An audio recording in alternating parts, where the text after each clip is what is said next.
Well, welcome back to the Spoken D podcast. This is Dr. Walt Duffy with Matt Duffy. Hey, Matt. Good afternoon. Oh, such energy. I think our audience, what I've heard from some people, they would like to see a little more, we'll say, engagement from you, a little more vigor behind that voice. Your voice is already deep, so you have to sort of project, all right? All right, I'll try.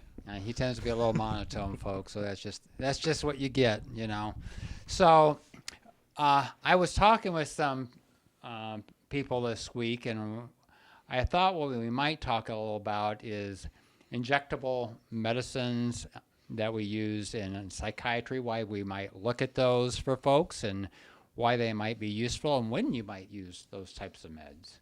Because I think tends to be, there's already a stigma associated with mental health, and then we get another stigma about why would I let somebody shoot me in the rear or in the arm with a medicine when I could take it orally.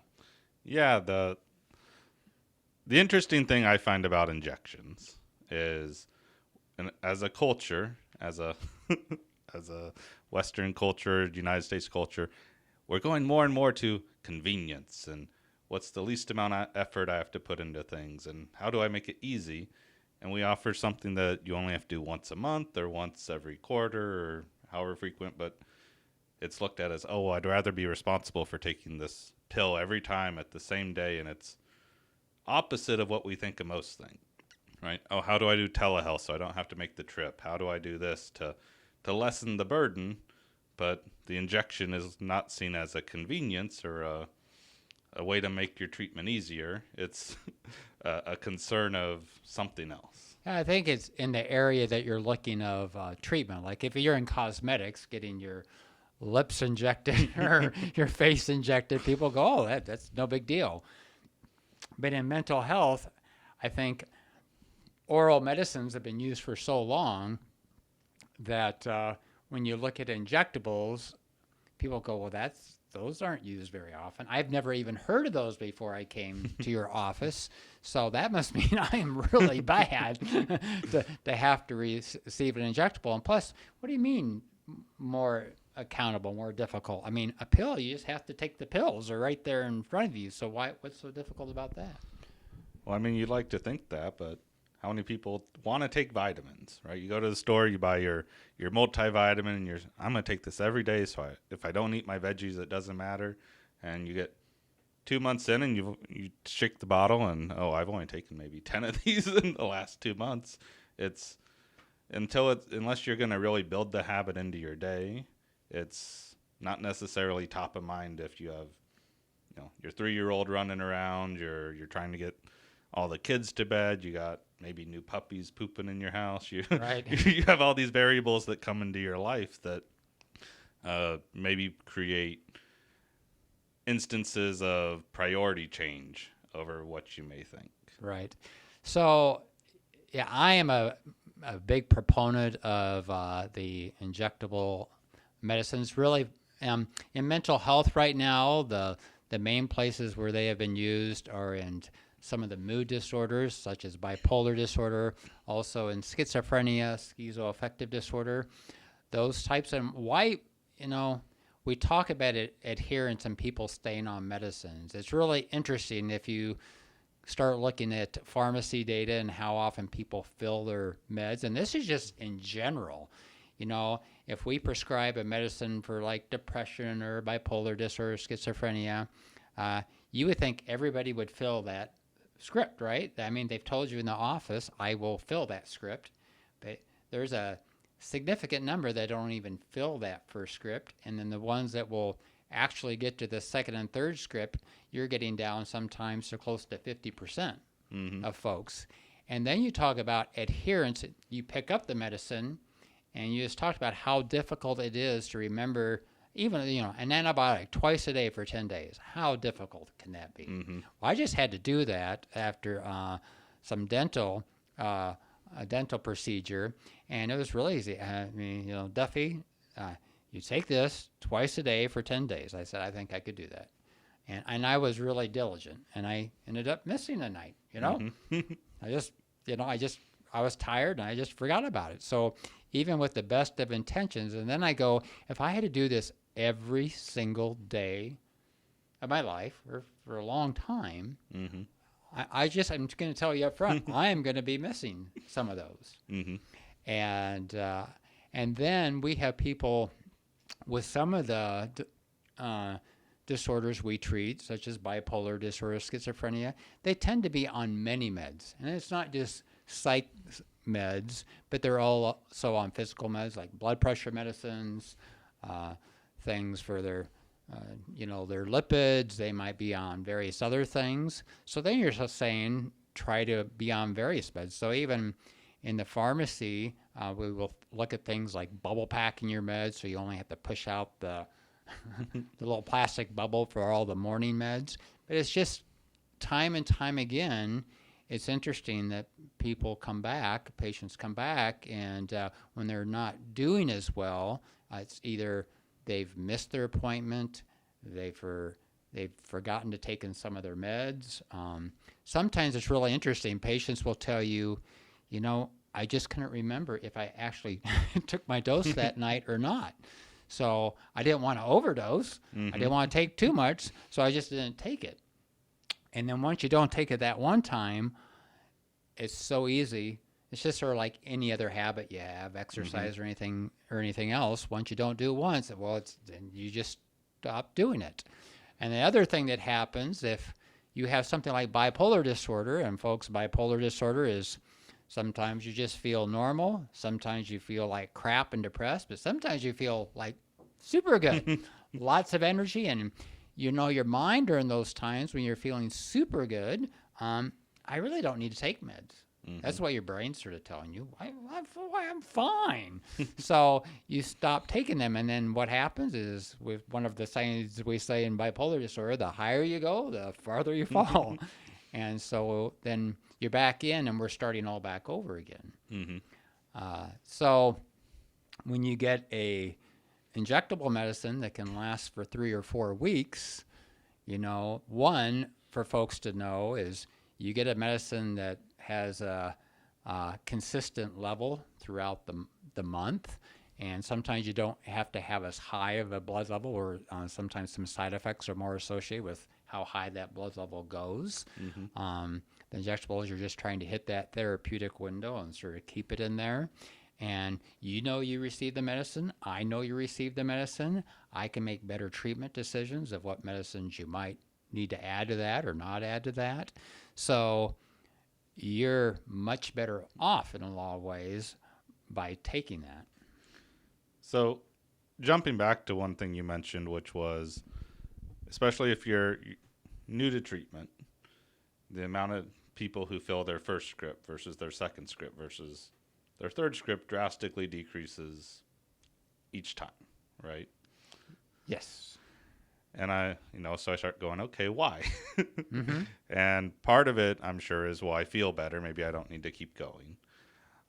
My gut is more than likely it's not working, so why continue?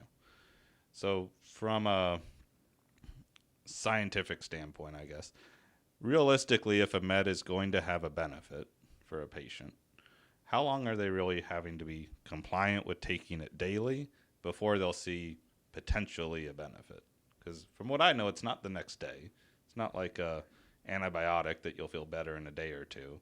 There's a period of time that you have to be compliant without necessarily a benefit coming. Yeah, well, it depends on the type of medicine, right? Mm-hmm. So we have ADHD medicines that work the day that you take them.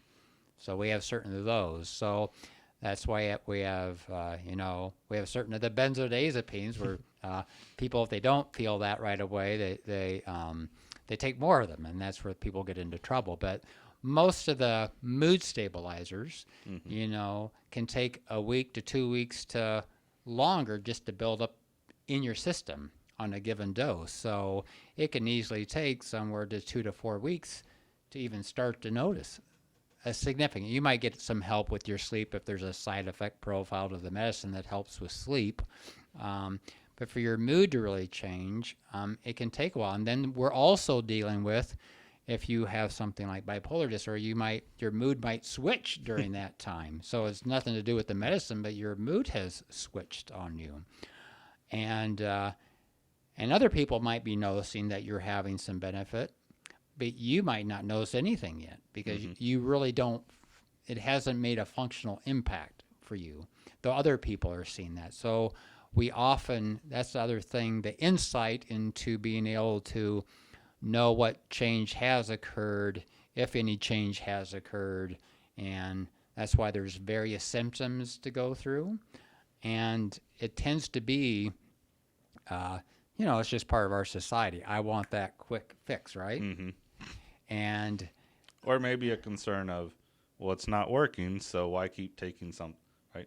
You get into the belief of it's not working, so why continue? Yeah, or the other thing is that it's very common the first 7 to 10 days you might have a minor side effect. Increase appetite, a little decreased sleep, increased anxiety, but then that calms down after that time. But just when you feel that, if it's not explained, you stop the medicine. So you have this push and pull to some degree with new treatment of, I really need you to be compliant. I need you to be diligent, mindful when you're not getting anything back, right? And that's what you don't have with the injectable. It's, well, you get it. Now you don't have to worry about it. Hopefully the benefit will come, but you don't need to be tracking yourself, mindful of it while you're in this period of it getting into your system and working. Yeah, and some of the newer injectables, I mean, they do get into your system and can make a difference quicker. They might have to be supplemented with the oral for some of them to start out with. So it just all depends. But it's often, I think it's often not even brought up to patients early on that's an option. It's like reserved for after they failed everything. Like, why would I do that if they haven't failed everything? I mean, they're not going to want to go on that anyway. But it's sort of interesting. Patients that, oh, what? You mean I really only have to do something once a month? Once a month? Or yeah, I would like that. Because sometimes what happens with pills is that it's a daily reminder that I have an issue, right? Yeah. That's why people, you would think people would be compliant with their insulin for their diabetes, right? I need this to keep my blood sugar down, keep out of the hospital. But, it's very difficult, like with adolescents and stuff. And they're going through a thing, I have to take this and monitor my diet. So compliance is a huge thing. And where if I can take away that constant reminder, I'm more likely to maybe do it. And plus, I know I have somebody checking out. They know if I don't show up for my appointment in 4 weeks, I have not received my medicine. Yeah. So, but you do know that if I showed up and you gave me the injection, you know that I have my medicine for the next 3 to 4 weeks, right? Yeah. So I think the main concern that I hear is the one you hit on the head is, well, it's only ever brought up at the end. So if I'm getting recommended an injectable, I'm worse off than most people, or my condition's worse than we thought, or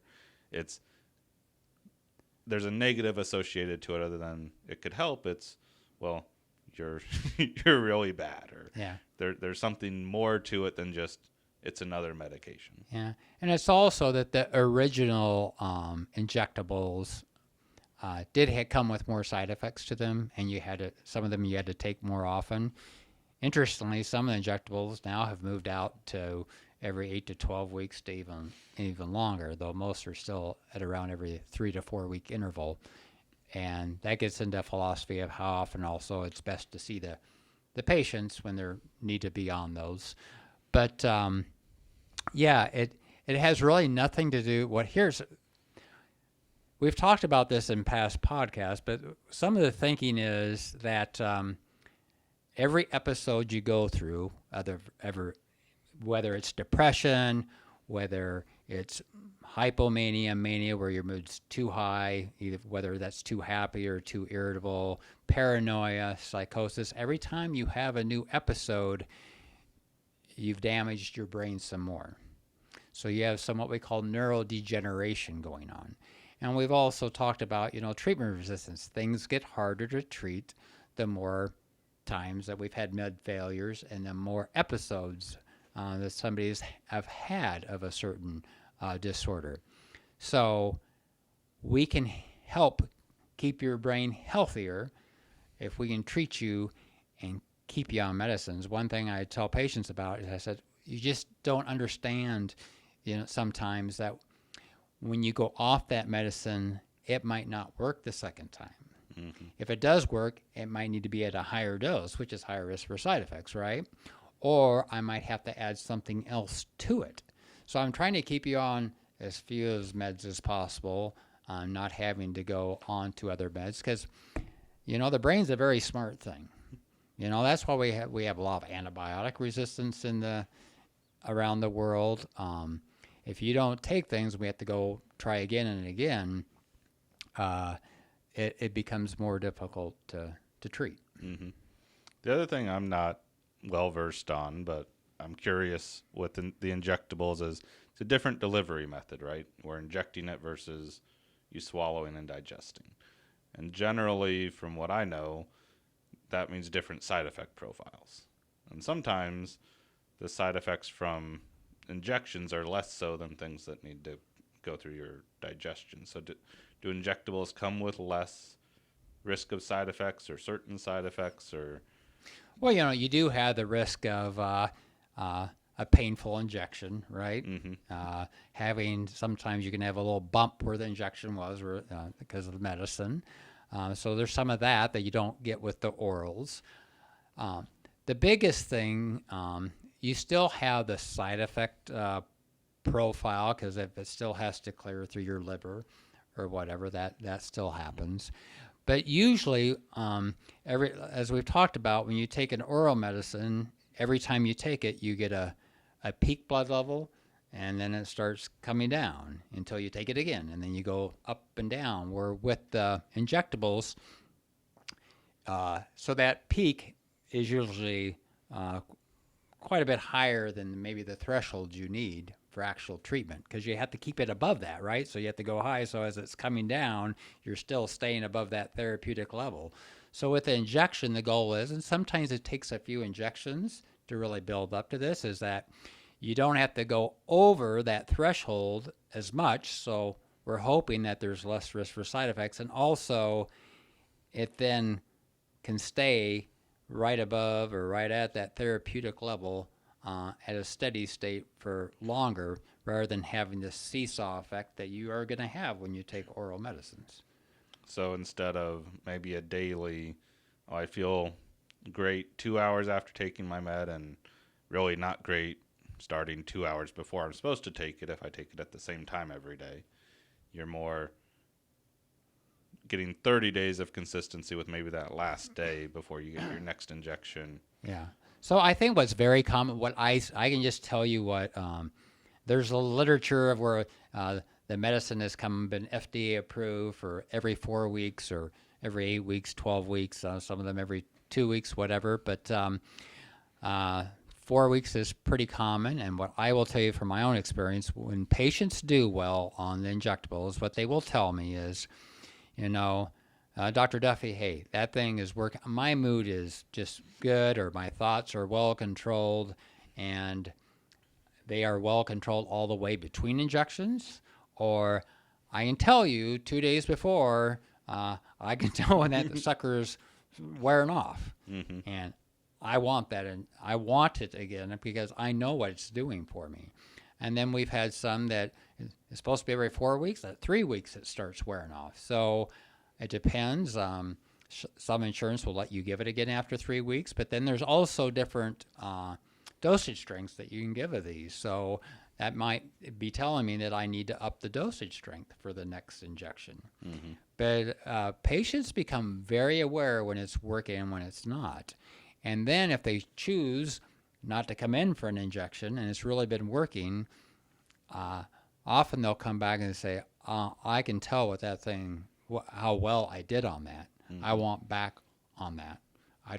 Some of them don't really like getting the injection, mm-hmm. but what it does for them and the decrease in side effects, and what their environment, what other people they interact with, whether it's their spouse, their coworkers, their parents, see a big difference. And there's so much, their functioning level is so much better and consistent.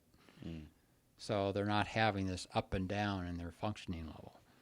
So, it's not very nice if you have a manic episode where you're too happy and all of a sudden you go spend what's in your bank, everything in your bank account, in your IRA account, and you go take out a big loan at the same time. Mm-hmm.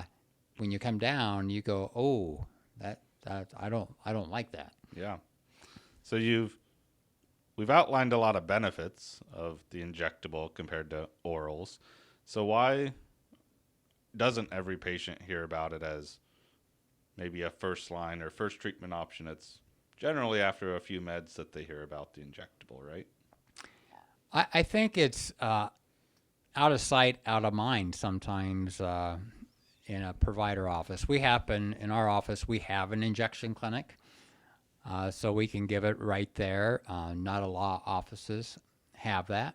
Mm-hmm. So you're going to have to travel or send it somewhere else. Luckily, there's more sites. It used to just often be like a specialty clinic at a hospital you had to send your patients to and get it, and maybe the communication between the specialty clinic and the provider was not always there. So it's really knowing where to get the medicine. Sometimes it's really on the part of the patient's parents, their support network being more proactive, saying, hey, this is something that we think will help. I mean, can you imagine, really, you're paranoid and somebody wants to give you a pill every day, and all of a sudden your paranoia has gone up. You're probably not going to feel that trustworthy of taking that foreign thing there. So where if the injection can keep those thoughts at a much lower level, that becomes part of just the habit. It's a once a month habit versus a daily reminder. So it's a lot less intrusive in a lot of ways. So, again, it's not for everybody. But when you think the one I of was it, more curious on was, will patients have it paid for as a first line treatment option? Or do you have the headaches of what you may use versus what insurance is it used to be for? more of a headache, but actually, and there still can be some of that if the injectable comes in an oral form for some insurance. They might say you have to try oral first, and if you were I really don't like the word non-compliance as much. If you were non-adherent, not able to stay on that, and had difficulties with that or having episodes, that is good enough. But there's more. I think the insurance companies are coming more on board too. Hey, if they can stay on treatment and stay in treatment, that means usually it means less use of the ER, less use of the hospital, less use of community resources. Hey, they might stay at a job, so they're staying on commercial insurance, or they have insurance, or they have more of a support network. So actually it can end up cheaper, even though the medicine itself might be more expensive for those folks.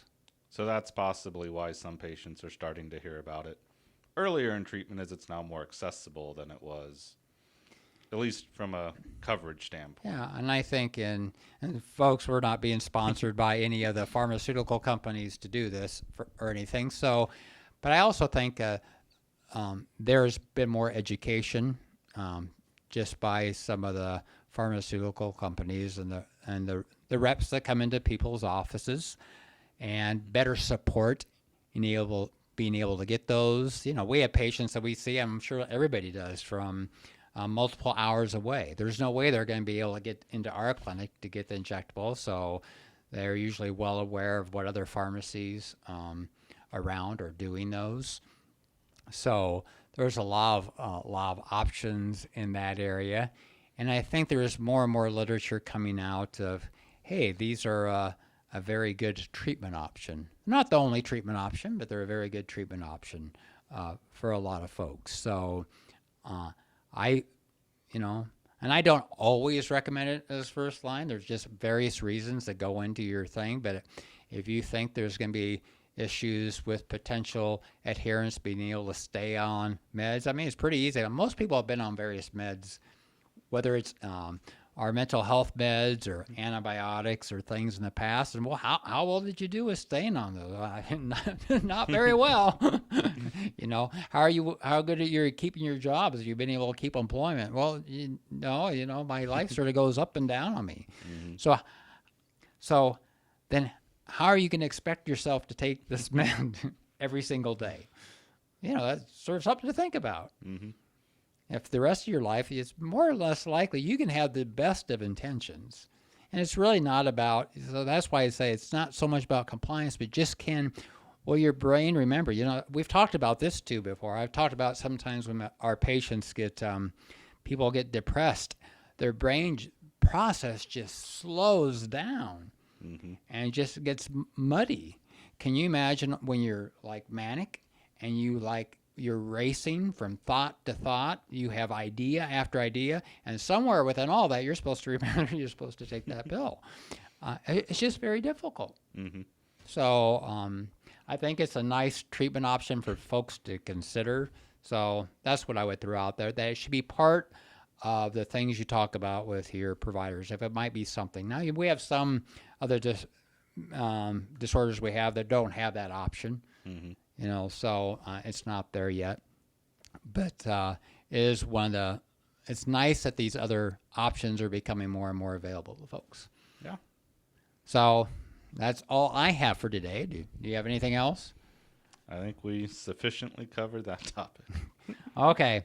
So next topic, folks, we're going to see if we get Matt a little more animated. I don't think I need to get any more animated. I probably need to go the opposite way. But thank you for joining this episode of the Smoking Deep podcast, and we'll catch you next time. Thank you very much.